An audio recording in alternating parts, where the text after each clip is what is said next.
আমার শরীর কাঁপড়াইতেছে, আমার শরীর কেন কেন করতেছে। বৃত্তি পরীক্ষা তো তুমি দিবাই,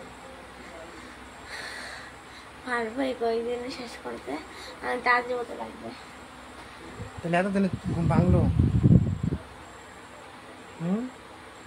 এতদিনে তোমার ঘুম ভাঙছে?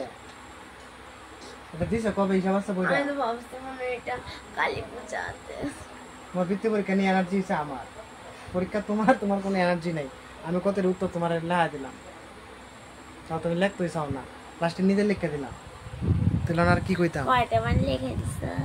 লিখছে না, বালাই কয়েকটা লিখে দিছি। আমাদের 5-6টা লিখে দিছ, বেশি নাটক মারো না। লিখে দিছি তো। পরীক্ষা তুমি কি চাও বলো? বৃত্তি পরীক্ষা কি চাও, টফি না কফি? যাও, টফি না কফি? যাও, আমি বৃত্তি পরীক্ষায় সেকেন্ড থার্ড না ফার্স্ট হতে চাই। টফি আনতে গেলে কিন্তু অনেক পরিশ্রম করতে লাগবে, মানে সবার থেকে বেশি। টফি দিবে না, তাহলে কফি খেয়ে আসবে, টফির পরিবর্তে কফিও দিবে না, টফিও দিবে না, তোমার দিবে পেঁচা। পেয়েছে না, লাস্টে যাই ইয়ে দিবে মিষ্টি, 2টা গোল্লা। মিষ্টি দিবে না। টফি লাগবে না কফি লাগবে? हमारा लगे कि फास्ट और कैसा। ফার্স্ট তুমি যে কুইরা